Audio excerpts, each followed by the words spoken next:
don't need any motivation. It's been crazy. I went to I showed my clients this house in Mawa under 500. The agent told me she had 41 groups of people through before we got there. All in a few hours? Yeah, she had an open house. We went shortly after the open house because we didn't want to wait in line, and it just, it was just easier. Crazy. So, but yeah, 41 groups of people. Just pandemonium. It really is. All right, so we'll get started in a few minutes. I don't think anyone else. Oh, wait, here's a few more people. If you guys could put on your cameras, that would be awesome. Just so I think it's a little bit more interactive. Class is going to be more of a discussion more than a class. It's something I'm learning as I go too. So I think it's helpful to just have a discussion about it rather than me speaking the whole time.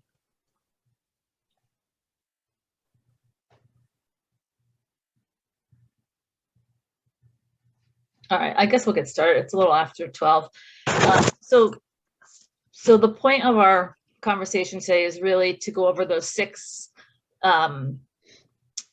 objections that I put in the WhatsApp group and on Facebook.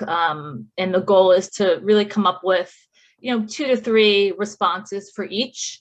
I did kind of lay out what my responses would be, but I would love to, make this, like I said, interactive, so we can all kind of benefit from hearing what others have to say and whatnot. So we'll just get started. And in fact, I think we'll start. We'll start by going over kind of the formula for when you get an objection. And I've learned this through like watching videos. Monica Reynolds, who happens to be like the top coaching, I think she's like the VP of coaching for all of Keller Williams, always puts out videos. And so I followed this format. And it's really a formula. It's like 5 to 6 steps on, when you get an objection, what to do. So when your seller gives you an objection, take a minute, don't answer right away, pause, maybe take a deep breath, think about what you're going to say in response. The second step would be acknowledge and repeat it. So like validate what they're saying. What I hear you saying is, I can hear what you say. I hear what you're saying, thank you for sharing that. Kind of just acknowledge and repeat whatever that objection is. And then the third point would be to explore it, find out, tell me more about that. Tell me, how did you come to that decision?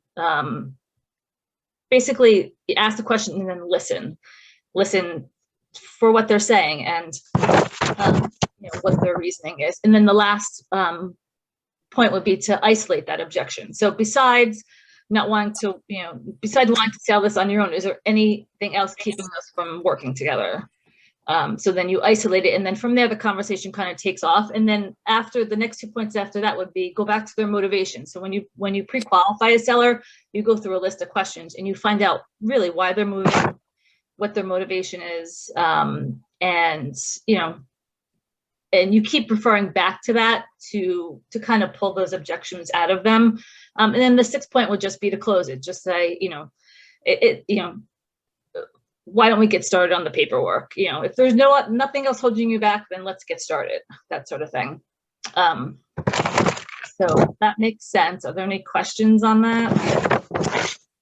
No, there's plenty of videos. If you went into KW Connect or even into some of the Facebook groups like Pivot Shift Ahead, there's videos from Monica Reynolds on kind of the formula. So, and I can always post something in the coaching lobby as well.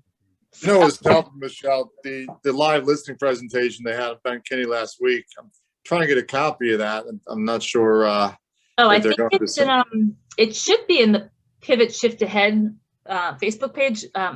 Via Williams does those. She does that same session with somebody else every Wednesday at 12 noon. So it should be in there if you search your name. And if I find it, I'll tag. I don't know if you're in that group, but I can tag you in it. I appreciate it. Yeah, sure.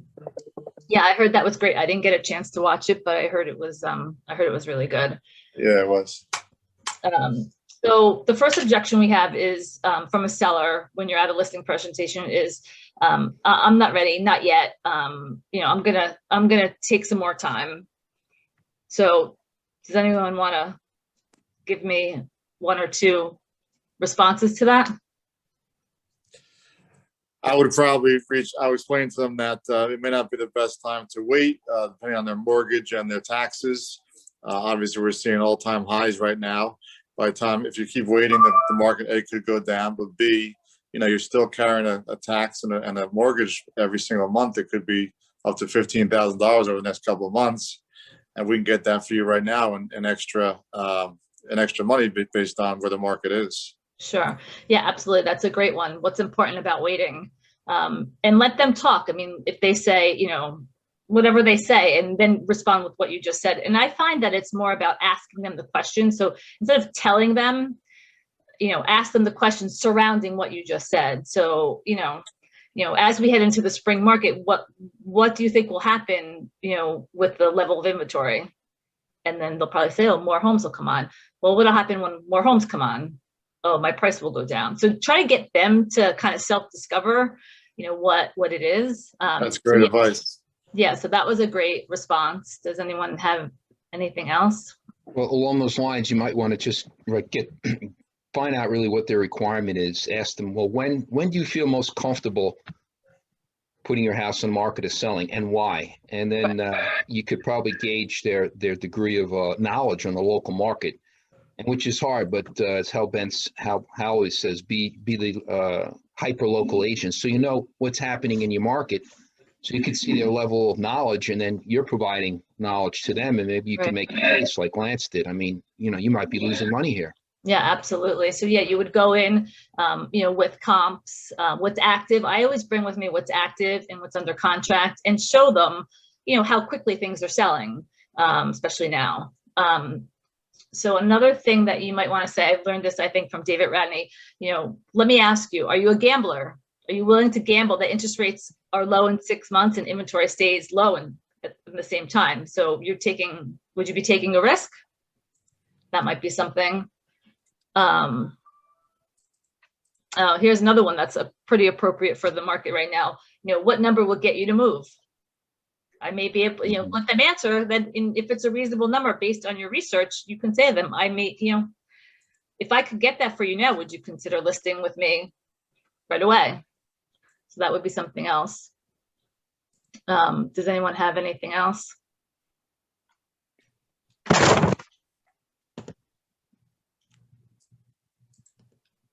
Michele, I'm just wanted to let you know I'm a new agent and I am a sponge right now. So Okay. I am enjoying listening to all your ideas and just take notes then and take it all in. Yeah. Yeah, absolutely. I think a lot of it too is, you know, if, you know, take notes, but then also practice it. If you could find someone to, you know, pick a objection a week and practice it, role play with somebody. Okay. Yeah. I think, you know, it'll roll off your tongue a lot easier when you find yourself in the situation that you're facing an objection. Yeah. So, okay. Thank you. Sure. I don't think, okay. And then the other one, I'm just looking at my notes. The other one is, let's say hypothetically speaking, you received a cash offer 5 days from now. Would that cause a problem? So get them to answer that. I mean, it is quite possible right now in this market. I don't know, you know, why would you wait? So this objection may not be something that comes up now, but it is an objection, one of the top that you'll hear. And the reason they're saying this is because they may not want to be waiting. Maybe they have another objection. Maybe it's a commission, or maybe it's, you know, you don't have. What about? I'm sorry, Joe. What about the one that? Where am I going? You know, where am I going? That's one of the ones we're going to cover. That's one of the 6, because that's another right now is the big issue. Where am I going? Okay, so I think we've got 4 or 5 on that one. So we'll move on to the next one. And this one I've actually encountered on a listing presentation with a seller. The market is so hot, I'm selling myself. And the person I met with actually did it. He listed it himself the next day, and by Tuesday had an offer way over the pricing that I suggested. And so he, you know, that's just the start though, as far as I'm concerned. I mean, getting an offer is easy these days. getting to the closing table, that's the hard part. So, so does anyone have anything in response to that one? The market's so hot, I'm selling myself. Well, I would suggest at that point that, yes, of course you can do that. There is plenty of action out there, plenty of buyers, but why would you want to sell yourself? And then he would probably say, well, to save commission, why would I pay you something that when I can sell myself and save that commission? And I would explain to them at that point that, you know, you're not going to be able to, have you ever done an open house? Have you ever been in a position to bring in photographers and make the house shine and staging and what have you to get the most value that you possibly can out of your house? Have you discussed, you know, with your wife or whoever trying to entertain multiple offers? That's where I come in. I can negotiate, use my negotiating powers to get you the highest and best value. Some other deals I'm doing right now, we're getting 9 or 10 offers, and it's like an auction. We're trying to bring the prices far up as we possibly can for you. If you have this on for sale by owner, you're not probably going to have that same reaction. We want to get as many eyeballs on this as we possibly can. And I can definitely get more eyeballs on this than you could, just simply because of my marketing techniques. Now we'll go into those. Right. Yeah, absolutely. I mean, it's definitely, you know, managing all of that is, and I mean, if these people work full time too, how, you know, how are you handling this? Do you have a system for accepting offers? Do you have, yeah, absolutely. Questioning them on all of that. Another way you could do it is by asking them what they do. You know, what do you do for a living? And this person, I didn't use this objection at the time. I didn't think of it, but you know, it just didn't occur to me. But you can say, you know, if he says, I'm a psychologist, well, you know, I wouldn't want to do your job.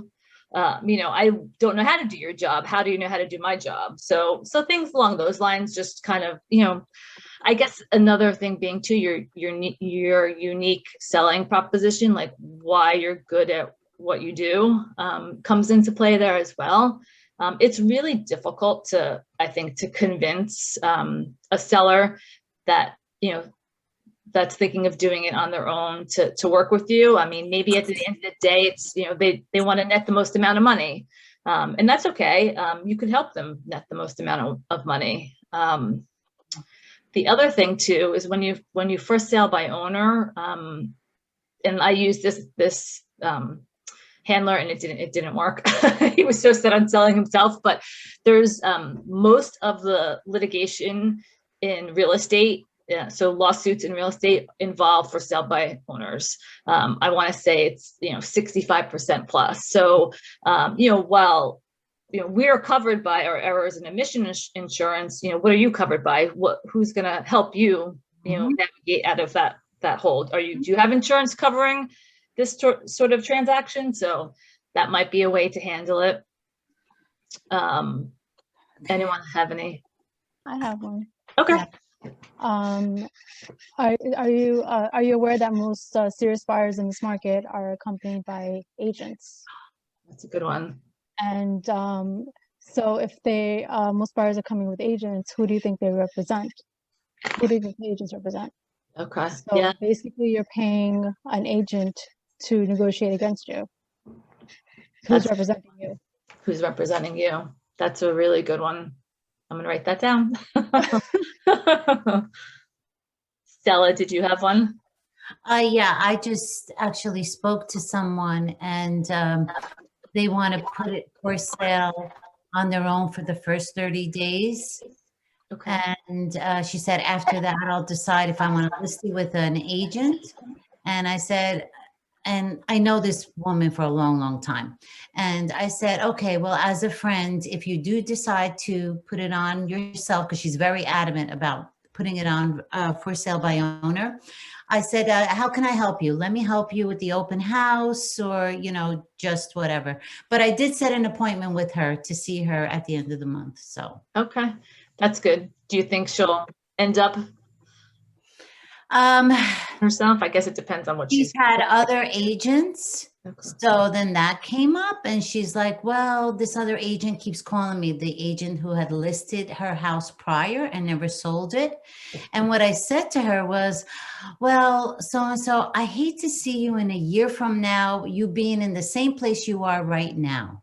that agent didn't really sell your home. I said, just give me an opportunity so I can show you our marketing techniques and what we do to sell properties. Right. Did you find out where she was going, like what her motivation is for selling her home? Yes, she has another home who she's actually buying individually, but she needs the money from this home to get there. Okay. Okay. That's interesting. Okay. So yeah, so it's oh, Sandra, I see you have your hand raised. Do you have a comment? Yeah, I just spoke to somebody I worked with before whose parents passed away. Mom just passed away a few months ago, so she wants to get rid of the house. And when I spoke to her, she's like, I just want to work directly with the builder because the house needs to be knocked down. So I don't want to go through a realtor if I am not going to keep it or, put any money into it. And she was like straight out, like, I just want to go direct to builders because it needs to be knocked down. That's interesting. Did you ask her what's so important about that? I mean, why? Like, why? What will builder do that you couldn't? She just said, like, I don't want to deal with realtors if I can go straight to a builder who can just, go direct. Yeah, I guess it depends on the builder. Some builders don't have the real estate license, and then she'll find herself up against someone that's that's what I didn't want to push because she was very like firm. Yeah, and sure. I get, her mom just passed away a few months ago, so it might just be she wants to detach herself from the whole process. But I said, if anything, let me know and I can help you in any way possible. And I just left it at that. Yeah, so just keep following up with her to see where she is, and you never know. It's I feel like for sale by owners, and this objection is out there right now because it is so easy for people to, people think that they can sell their home quickly because, they're seeing realtors post pictures on Facebook with lines out the door, and people think they can manage that. I mean, it's hard to manage that, but they don't know that until they're through it. So, maybe she'll, if you keep in touch with her, she'll change her mind as she goes, more into it with nothing happening. So, okay. And then the other objection handler for that one might be something relating to security, depending on the situation. If it's, an older couple, you might say, how about security? You have to be very careful about who you're letting into your house these days. That might be something that strikes a chord. How are you pre-approving buyers that come to you? Do you have a set of questions that you're asking them? How do you know they're serious buyers? Because there are so many buyers. So there are a lot of different ways to handle it, I guess, depending on the situation and who you're in front of. Okay, does anyone have anything else to add on that? Sounds like this is an individual that you touched on and is just uneducated. And even though Sandra's tried to explain it to her, she's adamant. She doesn't know that builders have to have a realtor if they're going to sell, obviously, a piece of property. So there is going to be a realtor somewhere along the line. Yeah, absolutely. And then, I mean, wouldn't you want more than one offer? I mean, I could list your home and get you, multiple builders, not just one. So that might be something, that could work as well. You can continue asking questions, like when they say, I'm going to sell on my own, you keep asking, your motivation, what's the lowest you'll take when if they tell you it's 500 and you go, okay, well, what's the lowest you'll take? I'll probably take 450 for whatever, 475. Once you ask all those questions and you have the info, you go, well, now I have all the info I need to negotiate against you. So I can bring a buyer and I already know your lowest price. I already know why you're selling. So don't you want somebody that's going to negotiate on your behalf? Absolutely. I think it's a good way to get them to understand why they need an agent on their side. That's a great point. That's a really good point. And it is about asking the questions and getting as much information as you can as possible to almost, like you said, use against them. And if they are not going to go and if they say, well, you can bring me a buyer, like you said, you already know what their lowest is and you're going to come in at that maybe. So yeah, that's a really good point for sure. Okay. Anyone have anything else? Sandra, I was just going to say that maybe if you offered to do like a cooperating exclusive for them, then you could tell them that even with just listing it that way, you can get it out to over 1,500 agents through Bergen County Partners Facebook group. And I would venture to say that at least half of those agents have some kind of builder in their pocket. Yeah, that's a great point, Lana. You know, so it's a way to get it on the market, but not expose it to every single person that would be traipsing through the house. If you're just focusing on buyers, then you put it up on Bergen County Partners. Just focusing on builders, put it up on Bergen County Partners. Does anybody have a builder who is interested in this property? You know, there's a way to do it even sight unseen, actually. Tell us more. What does that mean, sight unseen? Well, like, I'm taking out this buyer. I don't know if you guys saw the post that I like have to take out this one buyer, but I feel so sorry for her and I hate taking out buyers, but I was with her up in freaking West Milford yesterday or Saturday and doing my due diligence for her, but she has a hoarder house. And what we did is we did just that. We put it up as a cooperating exclusive and put it on Bergen County Partners, and that there's no access to the inside until you make an offer, and then you have to sign a waiver to get into the house. It was just to see the basement, and a builder came along through Zohar's group and wants the property without even seeing the inside. So some builders, if they drive by it and they just see that it's a knockdown, they don't care about what it looks like on the inside. Yeah, that's a good point. Okay, that's interesting because that helps, Sandra. I think those are all some really great ideas. Yes, thank you. I'm gonna try, because I even asked her, it's okay if you don't want me to help you with the listing. I have investors that I work with. She's like, yeah, right now I'm not even looking for investors with, that are associated with the realtor. And I'm like, okay. Okay. Yeah, I think maybe next time you talk to her, go the route that, any builder or developer that comes in is likely going to have a real estate agent, and who's going to represent you, and see what she says. I think that might be a good way to go. So, okay. All right. So oh, sorry, Lana, did you want to say something? No, I was good. Okay. So we'll move on to, I have a friend, family member, or another agent already. So I guess my first question would be is, have you already signed the paperwork? And if they say yes, then it's okay, thank you, and move on. However, if you're at a listing presentation and this is the objection, what would be some of the responses that you could use? Does anyone have anything? I think along the lines of just getting them talking. It's like a lot of people said, getting that flow of conversation. Pointedly just ask them, well, what is your family member or your friend, what do they explain to you on actually how they're going to, what kind of tactics and marketing strategies are they going to be using?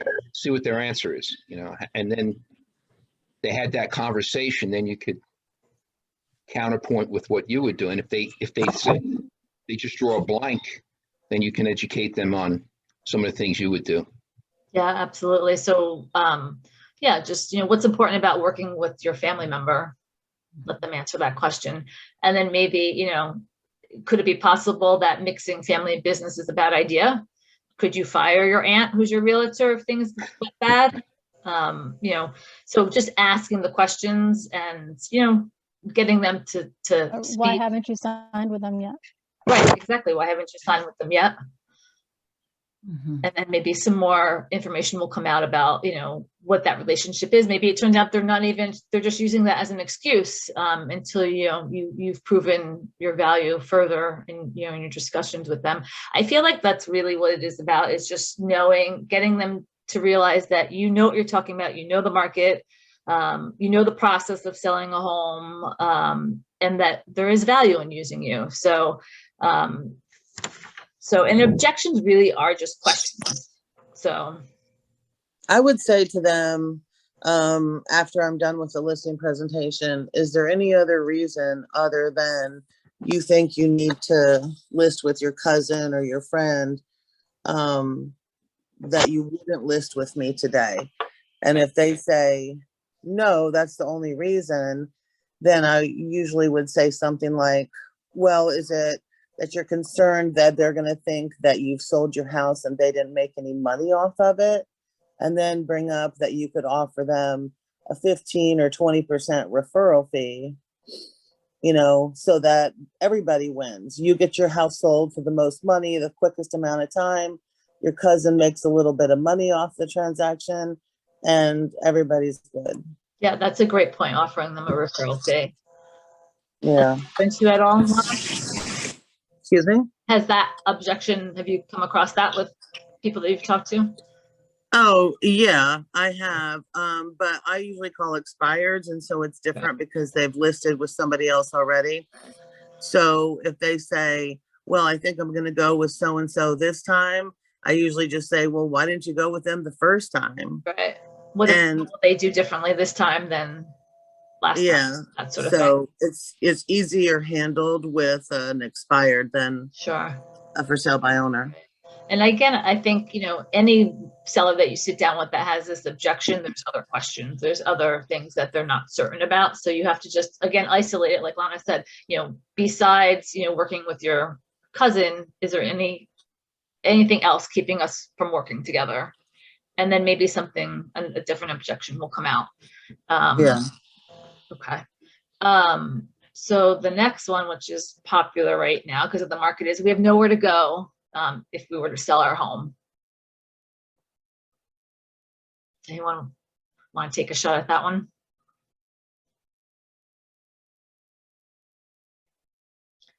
Okay, so I've been using, because I've gotten this a lot, I've been using the objection handler that, you know, because of the market we're in, you know, and if you're priced right, you will have multiple offers and you'll be in the driver's seat. So, you know, you have the upper hand and you can kind of, you know, create the optimal terms that work for you, whether it be, you know, leasing back your home for a certain amount of time or an extended closing date. So there are some options, you know, you get to move on your terms. So they understand that. I think there's still a lot of fear in, you know, where they're going. A lot of people, you can suggest, you know, cashing out, grabbing all your equity out of your home, renting for a year until the market turns. I mean, this market's not going to last forever. It will turn at some point, and, you know, none of us have a crystal ball. We don't know when that's going to happen, but it is a possibility. You know, some people may not want to move multiple times, but the people that are motivated to pull that equity out of their home will find a way to do it. You know, it's those that have, you know, the issue is, you know, there's this property ladder. So like the first time home buyers and then the upgraders, nobody's moving. Even the folks at the very top that lived in their family home for, you know, 35 years aren't, because of COVID and what we're going through, aren't moving into nursing homes. So that kind of prevents all the other people from moving up the ladder. So you have to find a creative solution for those buyers so that, you know, it opens up the lower rungs on the ladder to some of, you know, some others. So I don't know. I don't really have anything else on this one. So if anyone has any, you know, other. I think just presenting them with all their options, like you said before, is usually helpful because there's some of those options that sellers haven't thought about. Right. But the biggest one that I've found is that, first of all, they have to understand that it's not just a seller's market, it's also a buyer's market because of the low interest rates. Right.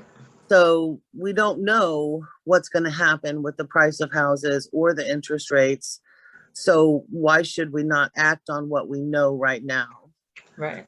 And also, sellers really do have the upper hand, where they can say, look, I can't close for 90 days.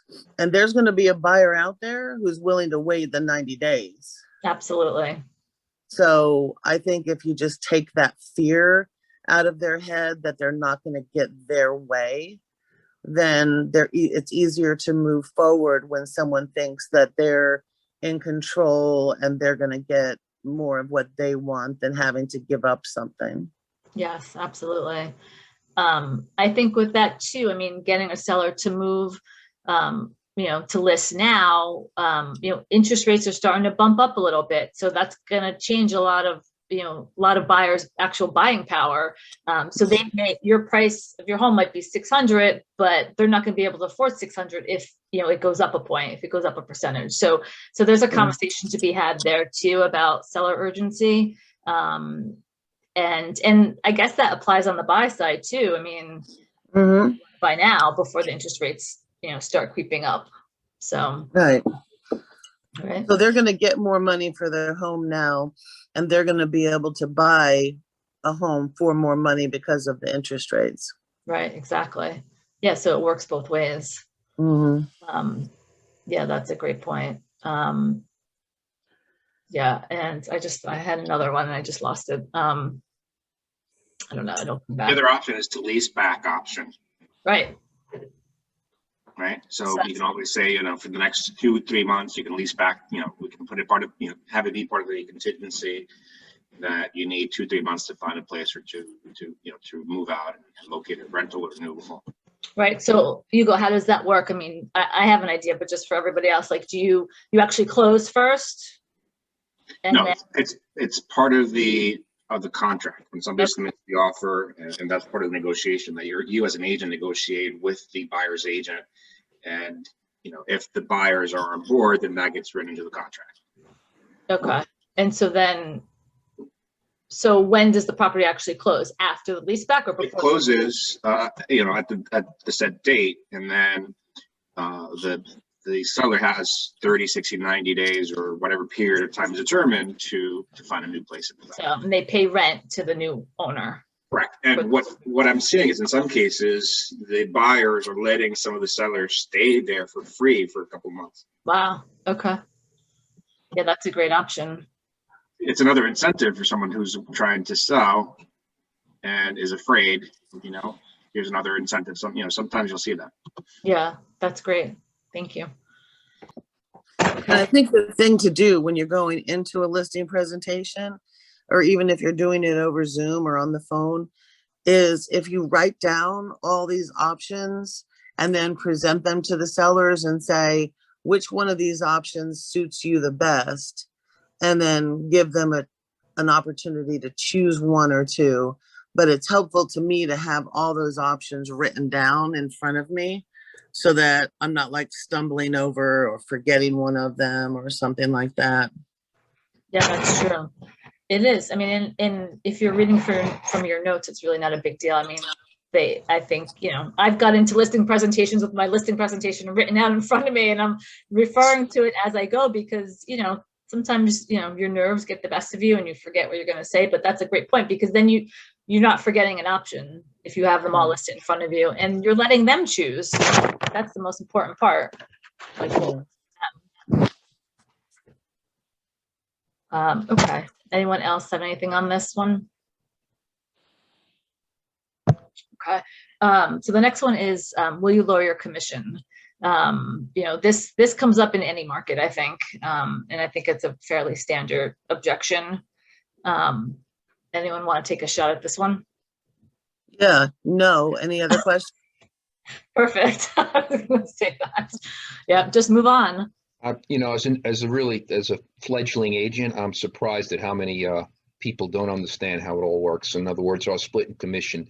I think a lot of first-time buyers and even sellers believe that we're going to get the whole commission. They have no idea of all the expenses that are involved, our advertising expenses, what goes into that commission. I mean, obviously, it's very rare that a solo agent's just going to collect all the commission.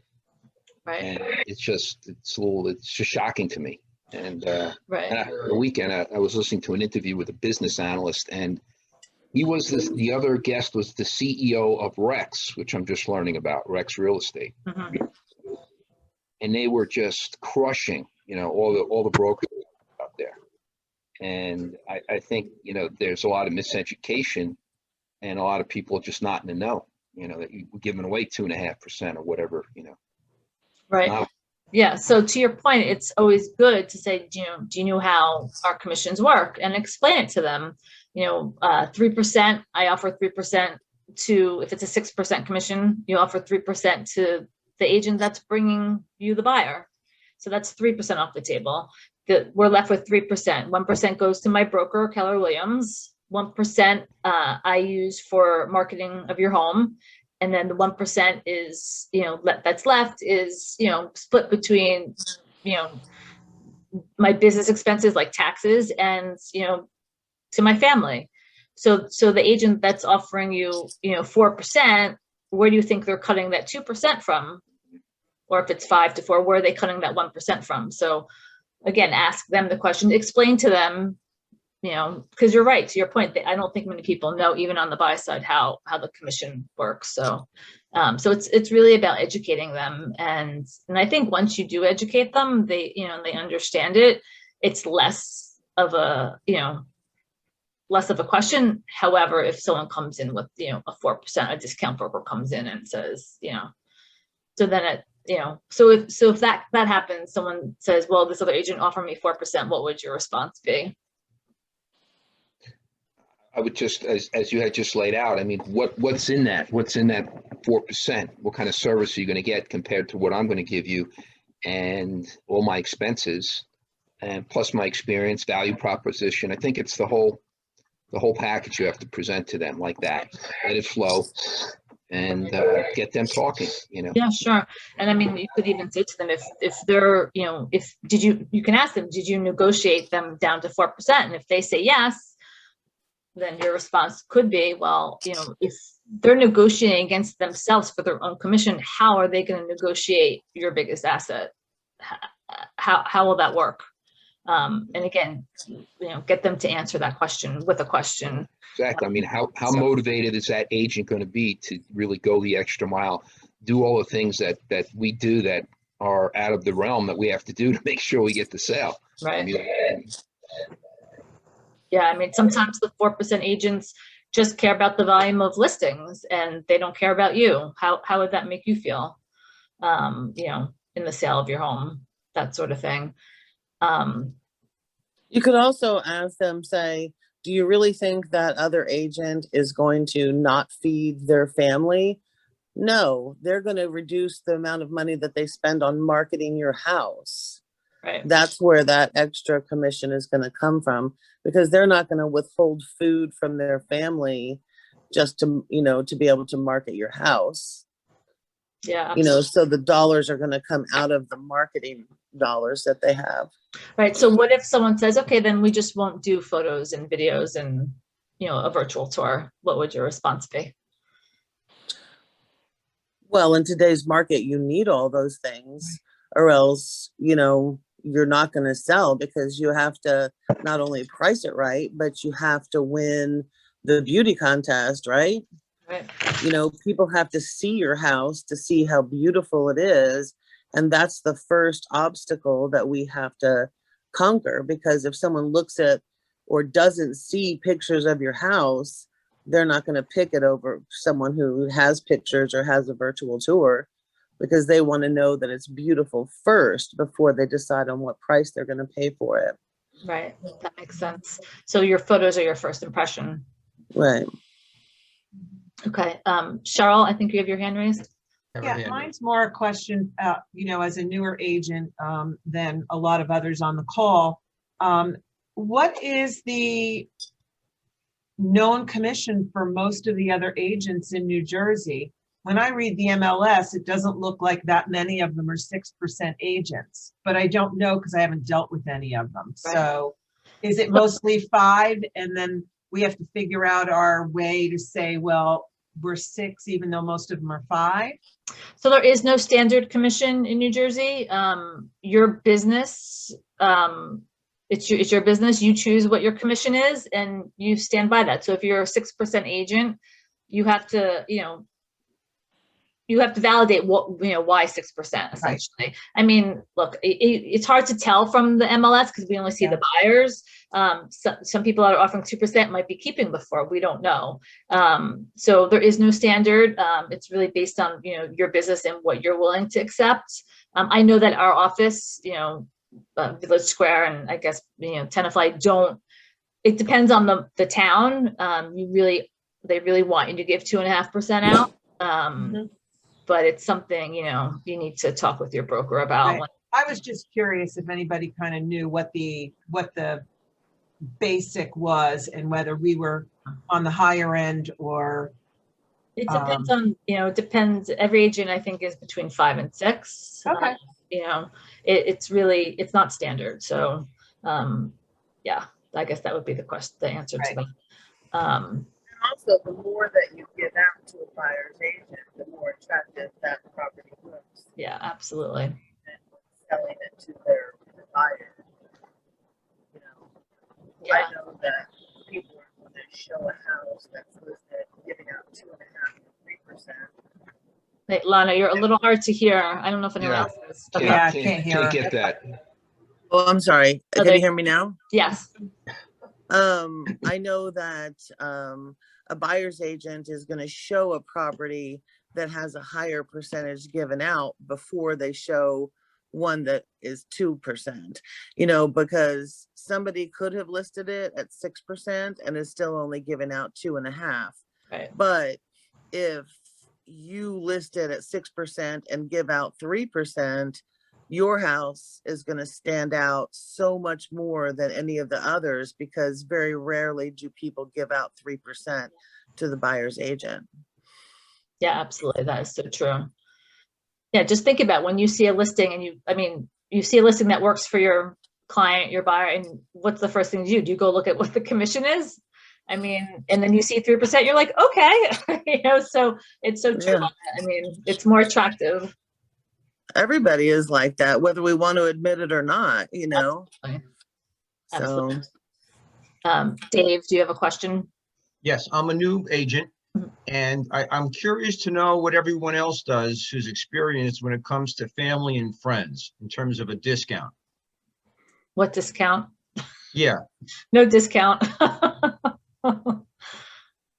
Well, are you asking people to discount your rates? Is that?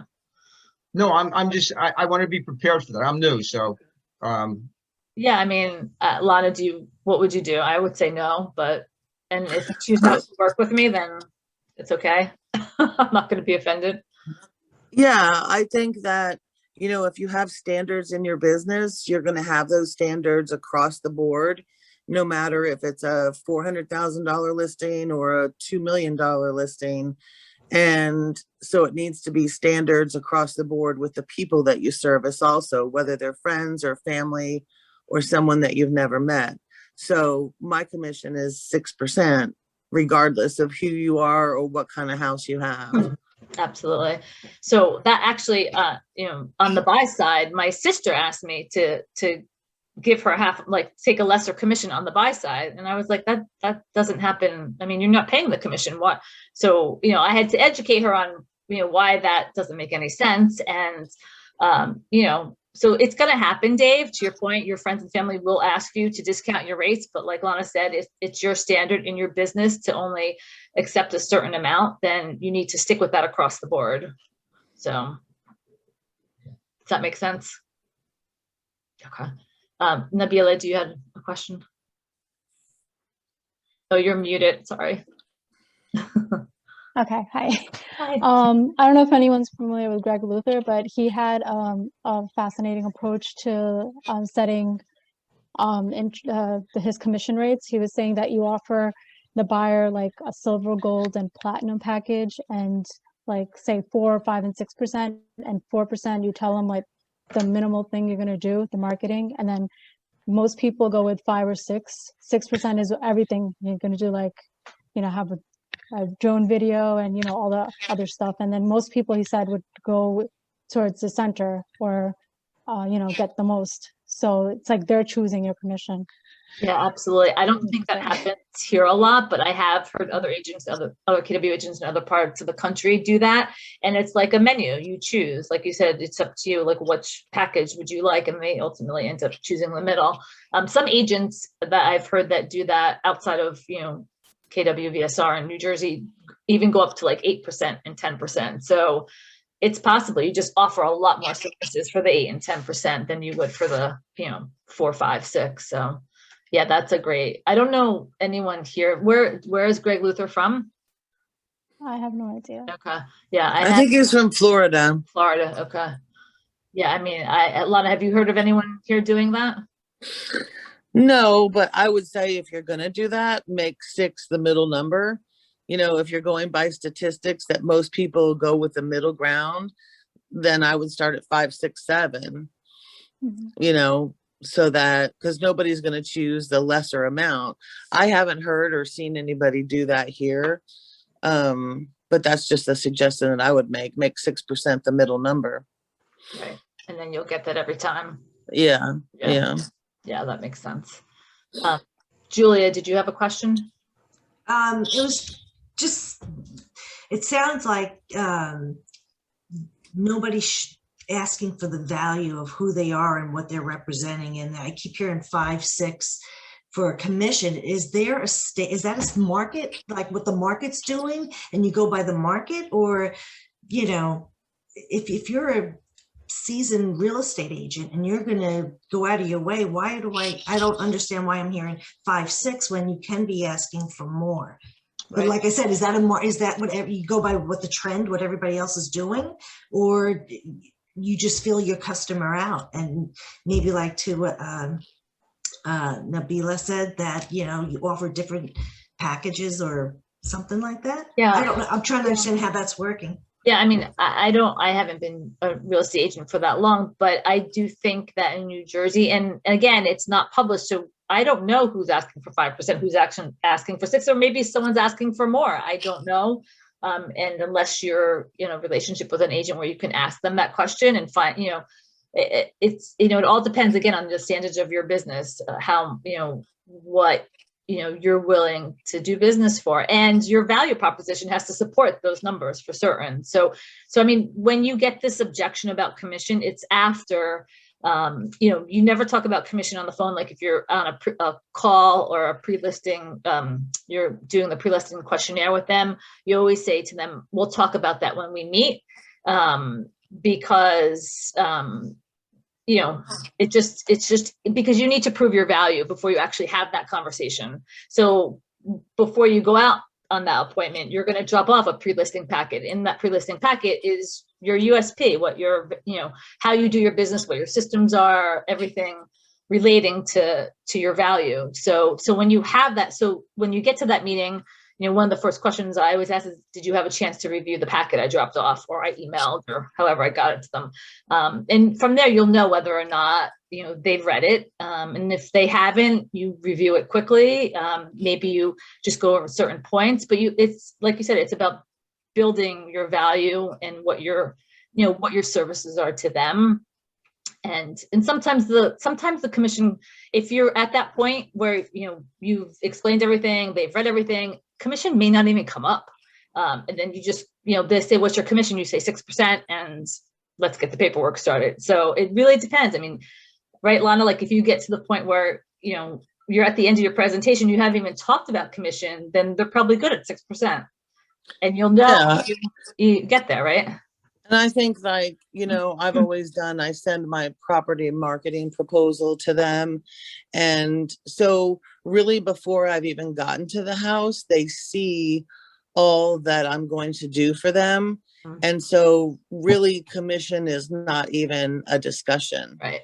Because they know your value. But what I can say is that you have to be able to know your own value and feel comfortable and confident with your value, and confident that you're worth 6% or worth 7%, whatever percentage you want to put on your value, it's up to you, but you have to believe it and live it and breathe it so that they will. Yeah, I agree. So. Yeah. Right. Thank you. Yeah, you're welcome. Let us know if you have any other questions on that. But yeah, basically, if you prove your value, it won't even come up at the end. Okay. Commission is only an objection in the absence of value. That's right. Thank you for saying that, because it's true. Okay. Anything else commission related? We'll move on to the last one. No. Okay. So the last one is, you're great, but we'd like to work with an agent that has more experience, which I think is a good conversation to have here. Anyone want to get started? So I guess my first question would be, what's important about working with an agent with more experience? Kind of, get them to talk a little bit, and again, in the absence of value, there's questions. So you really need to suss out what's important to them about working with an agent that has more experience. I think I use the objection handler a lot. That most agents do three things. I don't know if you guys have heard this, and I'm sure you have if you're on David Rowney's call, but they prospect, they do the 3 Ps. They put on the MLS, they put a sign in the yard, and then they pray that a buyer comes.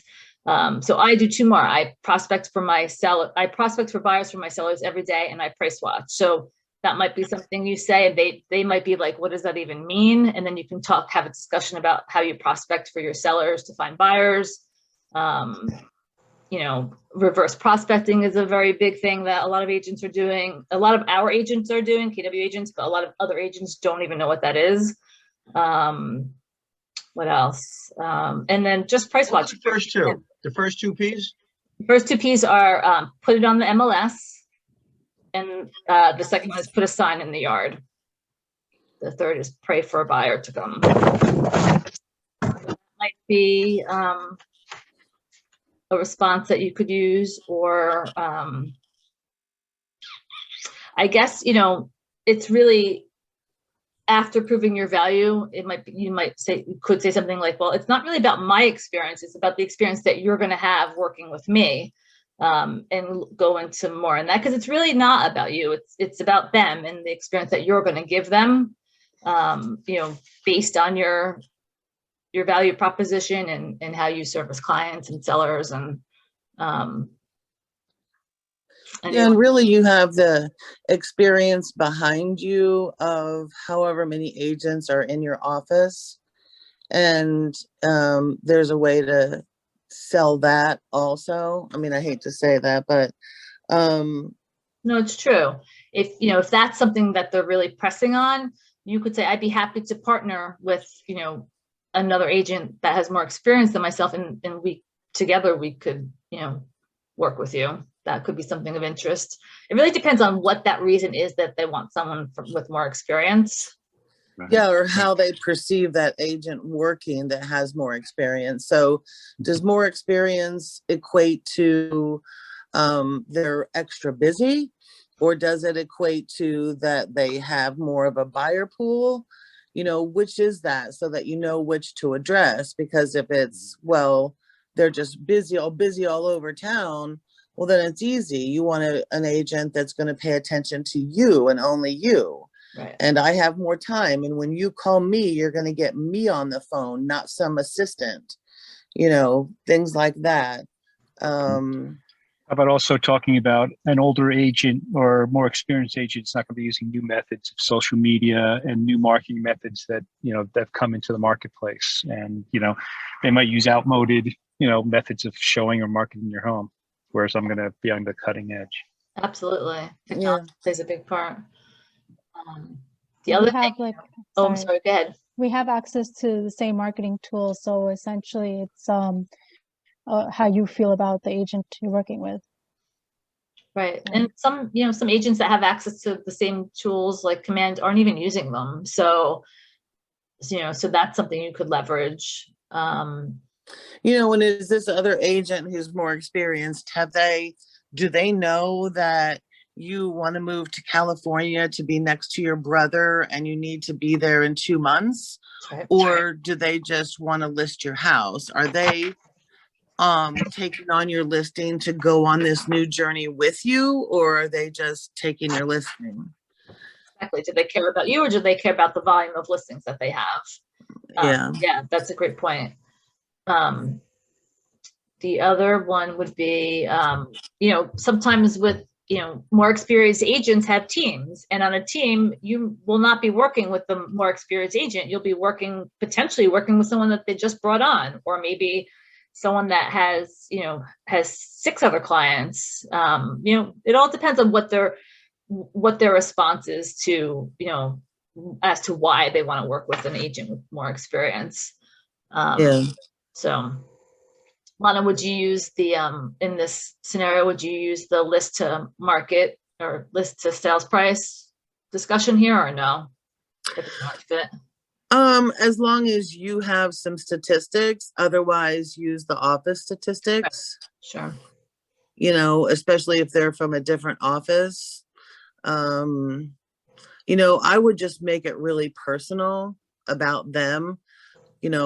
Wouldn't you want somebody who understands your motivation? Just because we're digging for motivation doesn't mean that we have to keep that a secret. Right. If they know that we're interested in their motivation and that's why we're asking certain questions, then they're going to just feel more comfortable with us because we're on their side. So I find that a lot of agents, when they're using those scripts, they try to keep that they're digging for motivation a secret. Like they don't want to let this, but it benefits you if you let the seller know that, so that they understand you're interested in the personal connection with them and really truly wanting to help them get to where they want to go. Right. And that's where the connection happens, and that's when they sign the paperwork. Right, exactly. They don't, until they know that you care about them, they otherwise don't care, right? Something like that. Right. Yeah, it's about their motivation and connecting with them, and you, like Lana said, using it, like saying it out loud a number of times. Like, won't it be great once you're able to sell your home and get to your kids in California, your grandkids in California, or whatever it may be, but use it a lot, because emotion makes you think. Right. So okay.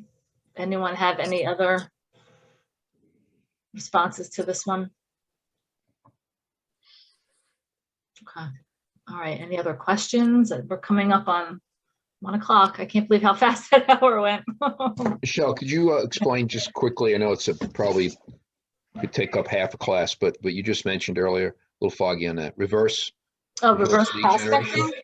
So reverse prospecting is in the NJMLS, and there's actually a good video on it that I can post. I think Tony did it in maybe one of David's mindset class, morning mindset calls. But it's basically, you go into the MLS and you could see on your listing what other agents have saved, have a saved search for their clients that fit your listing.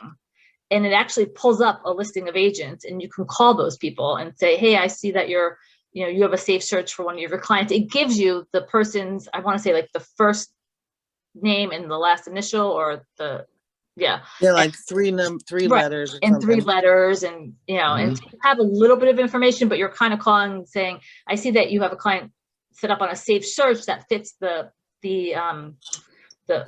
property. I just wanted to bring it to your attention. And then like a conversation starts. I've done it a couple of times, and a lot of the times the agents are like, what the heck is reverse prospecting? So you have to explain that to them before you even get into the conversation. But it also, brings your property top of mind to them, and they're like, oh, okay, I'll reach out to my client. And, sometimes it results in more showings. Sometimes it results in, more conversation. So you're equating searched similar properties and then going after the agents. Right. So you know how you set your clients up on searches, like a hot sheet search or a prospect search.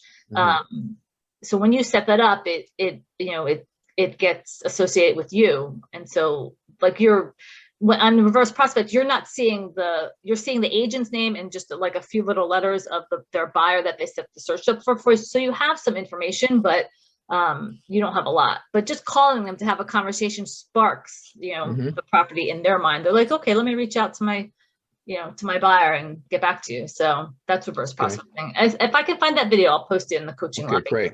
Thank you. You're welcome. Anything else?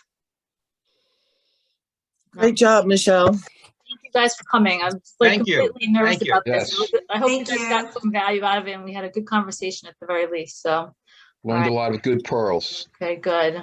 All right. It was great seeing you all. Thank you all so much. Thank you. Thanks, Michelle. Bye. Bye. Bye. Bye, everybody.